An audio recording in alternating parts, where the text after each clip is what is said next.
राधे राधे मित्रों, पुराणों की कथा में आपका हार्दिक स्वागत है। मित्रों, श्रीमद् भगवत गीता सभी उपनिषदों का सार है। इसमें विश्व की सभी विचारधाराएं हैं, क्योंकि यह मनुष्य मात्र के कल्याण को केंद्र में रखकर कही गई है। आज के आधुनिक युग में जहां लोग अनेक भौतिक साधनों का आविष्कार अपने सुख सुविधा ऐशो आराम के लिए किए हैं, फिर भी लोग अशांति, टेंशन, भय से पीड़ित हैं, क्योंकि दैविक भौतिक तापों से मुक्ति पाने के लिए मनुष्य मात्र को भगवत गीता की शरण लेनी ही पड़ेगी, क्योंकि भगवत गीता में ही सभी तरह की आध्यात्मिक जिज्ञासाओं के व्यवहारिक समाधान हैं। महर्षि वेदव्यास का कथन अक्षरशः सत्य है। जो लोग प्रतिदिन भगवत गीता का पारायण करते हैं और जहाँ योगेश्वर श्री कृष्ण हैं और धनुर्धर अर्जुन हैं, वहाँ श्री विजय, ऐश्वर्य एवं परम शांति होती ही है। इसलिए भगवत गीता पूरे विश्व में सर्वोच्च स्थान पर है। इसलिए मनुष्य मात्र को चाहिए कि गीता के ज्ञान को अपने जीवन में उतारें और जीवन में उन्नति और मुक्ति के मार्ग को प्रशस्त करें। तो मित्रों, भगवत गीता के अलग अलग अध्यायों के महात्म्य को श्रवण करके अनेकों भक्त मुक्त हुए हैं और आगे भी मुक्त होते रहेंगे। तो मित्रों, आज मैं भगवत गीता के दूसरे अध्याय के महात्म को सुनाने जा रही हूँ। इस दिव्य कथा को आप शुरू से अंत तक अवश्य सुने और अनंत पुण्य फल के भागी बने। मित्रों, यदि आपने प्रथम अध्याय के महात्म की कथा का श्रवण नहीं किया है तो उसे भी श्रवण अवश्य करें। मैंने कथा का लिंक डिस्क्रिप्शन बॉक्स पर दे दिया है। गीता के अध्यायों का क्रमबद्ध पाठ या श्रवण विशेष लाभप्रद एवं पुण्यवर्धक है। विशेषकर भगवद गीता के अध्यायों का पाठ या श्रवण अमावस्या, पूर्णिमा, एकादशी जैसी पावन तिथियों में करने से मनुष्य अश्वमेध यज्ञ का पुण्य फल प्राप्त कर लेता है। तो मित्रों, कथा इस प्रकार है। एक समय की बात है, माता लक्ष्मी ने भगवान विष्णु से यह प्रश्न किया कि हे प्रभु, भगवद गीता के दूसरे अध्याय के महात्म्य के श्रवण से सर्वप्रथम किन किन जीवों ने मुक्ति पाई। तब भगवान विष्णु बोले, हे लक्ष्मी, दक्षिण देश में एक पूर्ण नाम का नगर था। वहाँ देव सुशर्मा नामक एक बड़ा धनवान रहता था। वह साधु सेवा करता था। सेवा करते करते काफी समय बीत गया। तब एक बाल ब्रह्मचारी वहाँ आया। सुशर्मा ने तन मन से उसकी सेवा की।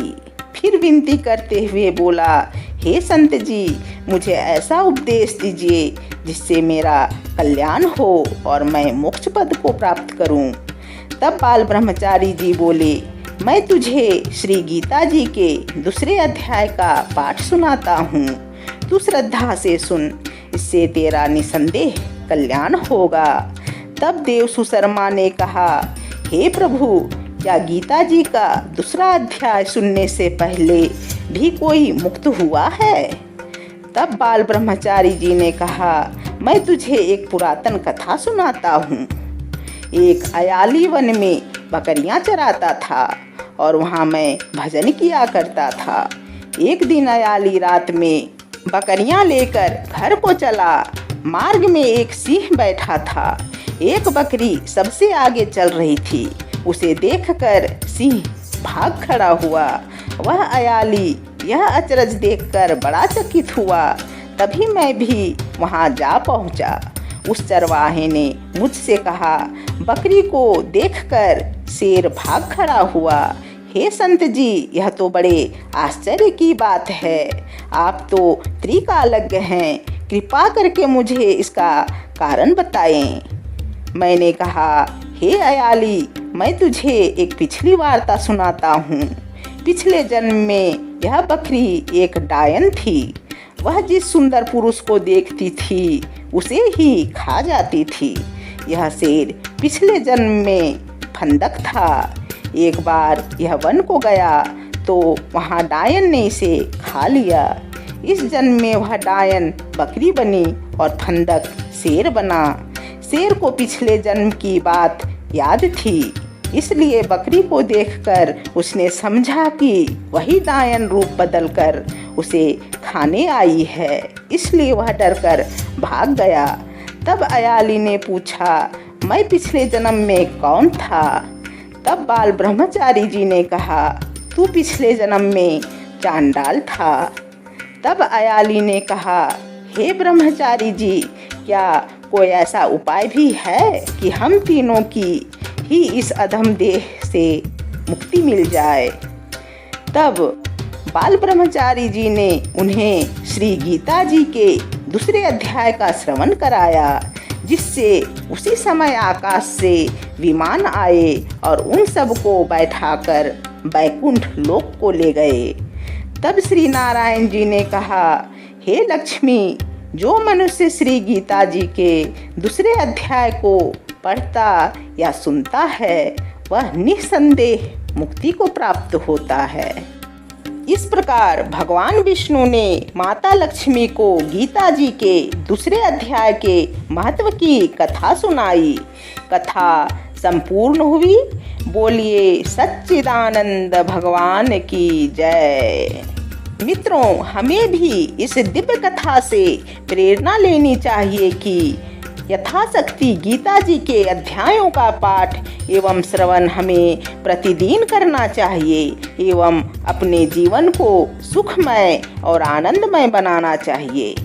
मित्रों, कथा अच्छी लगी तो ज़्यादा से ज़्यादा शेयर करें, लाइक करें एवं हमारे चैनल को सब्सक्राइब अवश्य करें। वीडियो के अंत तक बने रहने के लिए बहुत बहुत धन्यवाद। राधे राधे।